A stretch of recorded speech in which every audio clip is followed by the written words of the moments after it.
Vous avez vu qu'on a mis le drapeau du pape derrière nous aujourd'hui. On a pensé que c'était une belle chose à faire de se mettre tout de suite en marche en diapason avec le nouveau pape, le pape François, puis de donner peut-être notre journée en action de grâce au Seigneur pour nous avoir envoyé une personne. Parce qu'on parlait d'esprit tout à l'heure, puis on a beaucoup prié de l'esprit qui nous envoie un serviteur à son image.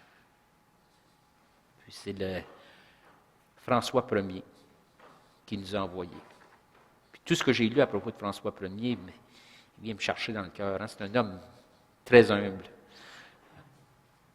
Un de nous qui va mettre le message de Jésus, là, puis l'humilité puis l'amour de Dieu pour les pauvres au premier plan.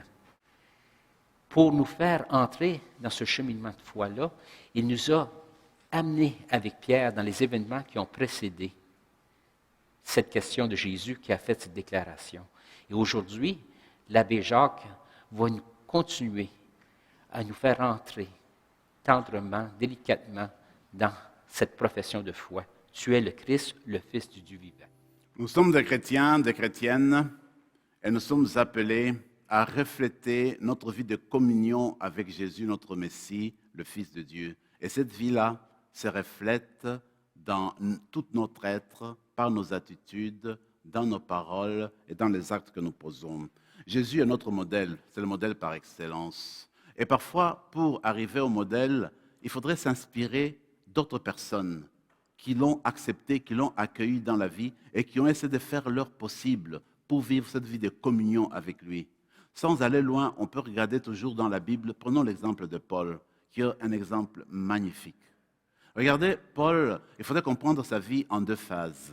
D'abord, quand il n'était pas un converti, quand il était un juif convaincu, qui était-il? Eh bien, c'était un pharisien, celui qui suivait la loi stricte. Et il était fier de suivre cette loi-là.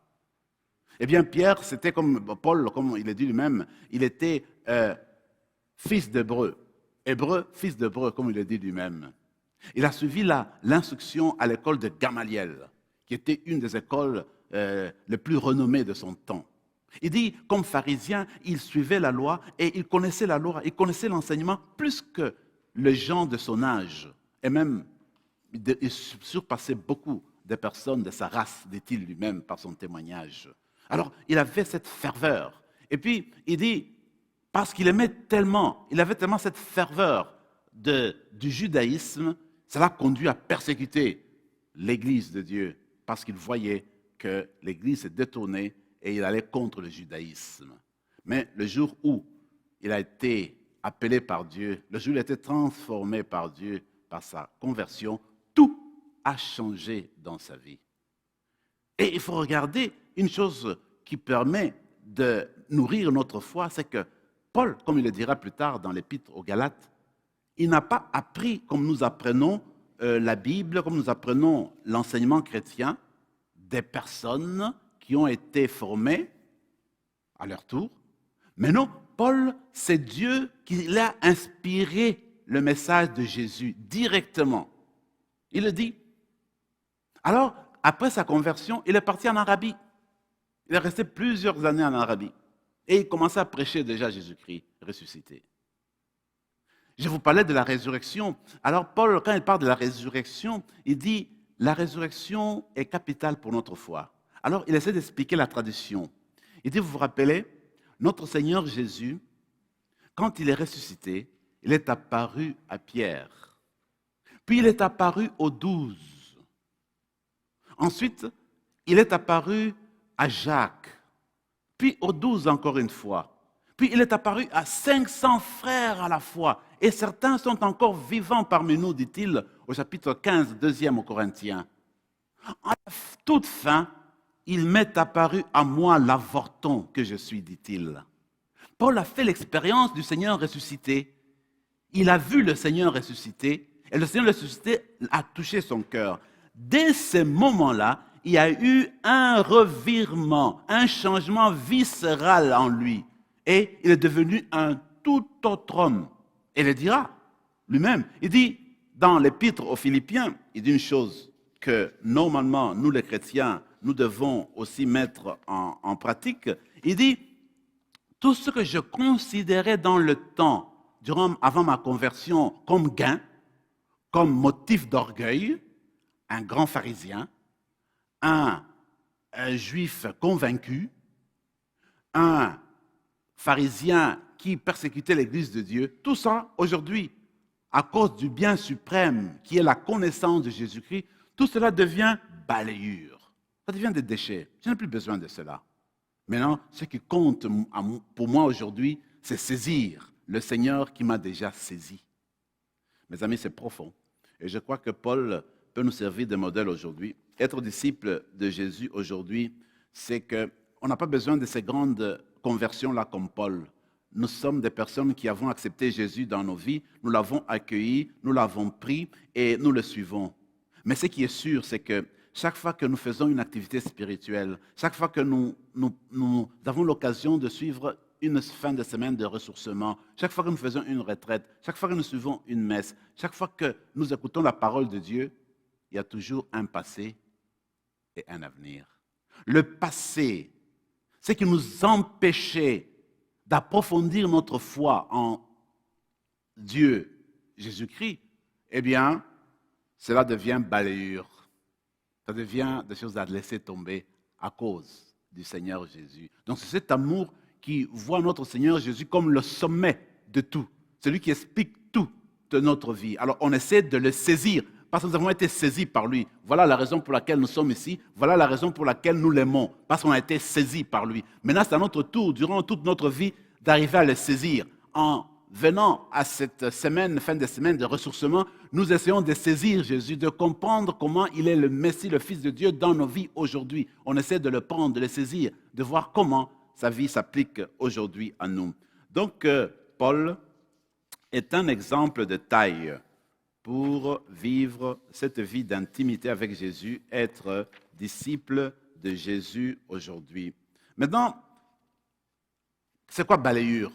Voyez-vous, quand on regarde une des indications dans le discours sur la montagne, c'est dire que nous posons des gestes, pas pour que les hommes et les femmes nous prennent en admiration. Nous faisons des choses pour Dieu. Nous vivons pour Dieu. Alors nous devenons des fous et des folles de Dieu, comme on le dira de François. C'est-à-dire que nous ne jurons que par Dieu. Nous ne fonctionnons que par Dieu. C'est Dieu tout le temps qui revient dans notre esprit, tout le temps, tout le temps, tout le temps. Parce que c'est le sens de notre vie. Parce que ce qui est à l'extérieur, ce n'est pas ce qui prime. Quand on veut faire l'attention, on veut attirer l'attention sur l'humanité, sur les personnes qui nous entourent, c'est parce qu'on veut faire grandir le moi intérieur, le moi possessif. Alors quand on a tourné son cœur vers Jésus, le moi possessif devient une balayure. On n'a plus besoin de ça. C'est autre chose qui nous concerne, qui nous préoccupe. C'est le bien suprême, Jésus-Christ. Voilà encore une fois comment on peut voir ces choses-là. Voyez-vous, le monde d'aujourd'hui, avec encore une fois les psychologues, les sociologues, même les historiens, semblent dire que nous qui vivons aujourd'hui, nous avons un certain attrait vers l'individualisme, c'est-à-dire nous voulons être l'étalon des mesures, nous voulons être l'unité des mesures, nous voulons juger les choses autour de nous selon nous-mêmes. Mais le chrétien, le moi, est entouré, enveloppé du Christ. Alors ce qui compte pour nous, c'est d'abord le Christ et pas autre chose. Je vais vous parler de François parce que le pape actuel porte le nom de François, c'est tellement que pour lui, j'en suis sûr, François c'est aussi un modèle. Mais je trouve François est un modèle formidable. Et peut-être il y a des personnes qui disent que François, toute sa vie, il a essayé d'imiter Jésus-Christ. Ce qu'il a essayé de faire à son époque, ce que nous devons faire nous aussi, c'est le retour aux sources, recourir aux sources. Ce qu'il a voulu dire à l'église de son temps, François d'Assise, c'est que la chose principale, l'essentiel du christianisme, c'est Jésus-Christ. Il faut revenir à Jésus-Christ, il faut revenir à l'Évangile. Alors nous, tout le temps dans notre vie, ce que nous devons faire, Quand arrive le moment difficile, quand arrive le moment de joie, quand arrive le moment de doute, ce qu'il faut faire, c'est revenir aux sources, revenir à l'Évangile, revenir à Jésus-Christ continuellement. Voilà un grand message de François. Donc, un chrétien, c'est celui qui revient tout le temps à Jésus-Christ. Il ne peut plus vivre sans Jésus-Christ. Il faut revenir tout le temps à l'Évangile, ce que Jésus-Christ a voulu dire. Je vais vous lire rapidement la prière de Saint François, que vous connaissez très bien, mais que je vais essayer de rendre actuelle, parce que finalement, être chrétien, c'est quoi? C'est prendre la parole de Dieu et la rendre actuelle, l'actualiser. Jésus parle aujourd'hui. Regardez ce que dit François, c'est la prière que vous connaissez très bien. « Seigneur, faites de moi un instrument de votre paix. Là où est la haine, que je mette l'amour. Là où est l'offense, que je mette le pardon. Là où est la discorde, que je mette l'union. Là où est l'erreur, que je mette la vérité. Là où est le doute, que je mette la foi. Là où est le désespoir, que je mette l'espérance. Là où sont les ténèbres, que je mette la lumière. Là où est la tristesse, que je mette la joie. » Souvent, nous nous arrêtons là. Mais regardez ce qui suit, qui est magnifique. « Faites que je ne marche pas tant, que je ne cherche pas tant à être consolé que de consoler, d'être compris que de comprendre, d'être aimé que d'aimer, parce que c'est en donnant que l'on reçoit, c'est en s'oubliant soi-même qu'on se retrouve, c'est en pardonnant qu'on obtient le pardon, c'est en mourant que l'on ressuscite à l'éternelle vie. Mais je voudrais m'arrêter là. Écoutez, c'est sûr qu'on peut se plaindre facilement. Je ne suis jamais accueilli dans cette communauté. On ne fait jamais attention à moi. Personne ne me salue. Mais les chrétiens, d'après Saint François, c'est le contraire. Quand j'arrive dans cette communauté, est-ce que je salue les gens?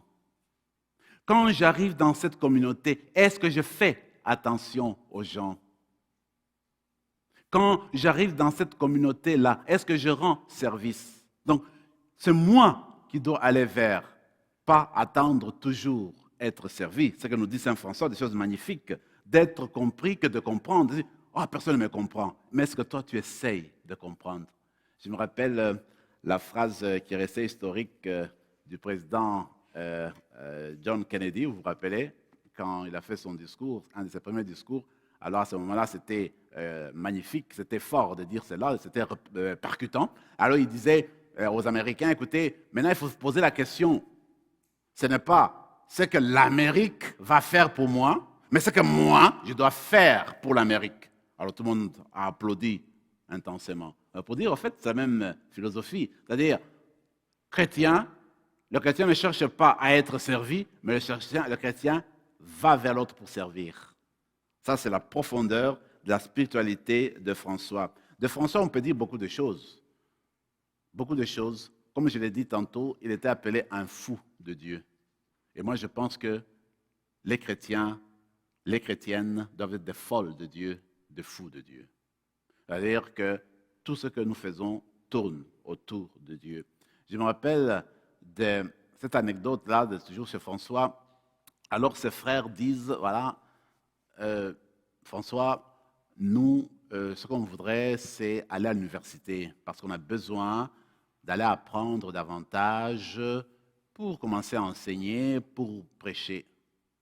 Il a dit, c'est très bien, vous pouvez aller à l'université, vous avez besoin de connaissances, mais n'oubliez pas, quand vous aurez reçu vos diplômes universitaires, il ne faudrait pas oublier que la première prédication s'est faite par les actes, pas par les paroles.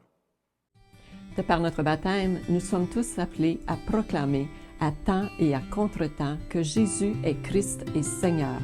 C'est pourquoi Foi et Télévision Chrétienne vous invite à faire parvenir votre don à l'adresse indiquée à l'écran. Nous vous remercions de votre grande générosité et de vos prières.